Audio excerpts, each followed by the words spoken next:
တို့ရဲ့လုပ်ငန်းခွင်မှာကြုံတွေ့နေရတဲ့အခက်အခဲတွေရဲ့တော်တော်များများရဲ့ရင်းမြစ်ကတရားခံရဲ့69%က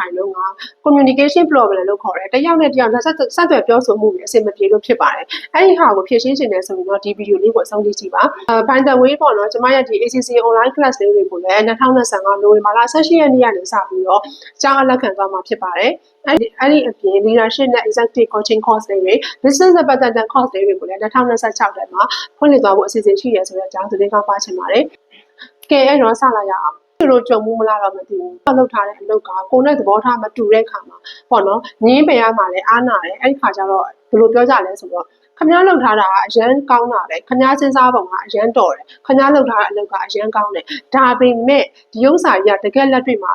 တော့မဖြစ်နိုင်ဘူးထင်တယ်အချိန်တွေငွေတွေအရန်ကုန်လိမ့်မယ်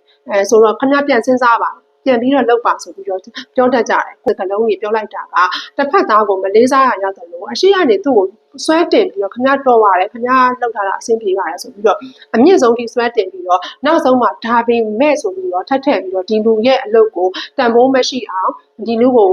တန်ဖိုးမရှိအောင်ဆွဲချလိုက်လို့ဖြစ်ပြီးတော့ဒီလူရဲ့လောက်အားကိုဒီလူကိုလည်း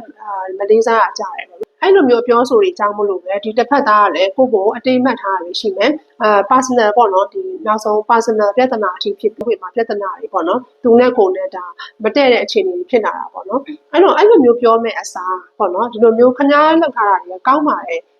အဲ့လိုမျိုးပေါ့နော်ဒါပေမဲ့ဆိုပြီးတော့ပြန်ဆွဲချမဲ့စကားကိုသုံးမဲ့အစားပြီးတော့ဆိုတဲ့စကားကိုထည့်ပြီးတော့သုံးသင့်ပါတယ်အဲ့ဒါကဘာလဲဆိုတော့ခမားစဉ်းစားထားတဲ့ဟာကအရန်ကောင်းပါတယ်ခမားလောက်ထားတာအရန်ကိုအဆင်ပြေပါတယ်ပြီးတော့အဲ့ဒီဟာအတွက်အချိန်နဲ့ငွေတွေဘယ်လောက်ကုန်မယ်ဆိုတာလည်းထည့်သွင်းပြီးစဉ်းစားပါနော်လို့ရှိရင်အဲ့ဒီစကားကိုကြားရတဲ့လူရဲ့စိတ်ထဲမှာလည်းသူ့ရဲ့အလုပ်ကိုကတန်ဖိုးထားတယ်သူ့ကိုလေးစားကြောင်ပြသတဲ့အပြင်သူထပ်တင်စဉ်းစားရမယ့်အချက်ကိုလည်းကထောက်ပြလိုက်တယ်ဆိုတာကိုသိရှိရတဲ့ကြောင့်မလို့သူ့အနေနဲ့ပေါ့နော်ပြန်လည်ပြီးတော့သုံးသပ်ဆင်ခြင်မှုတွေဖြစ်လာနိုင်မှုတွေရှိပါတယ်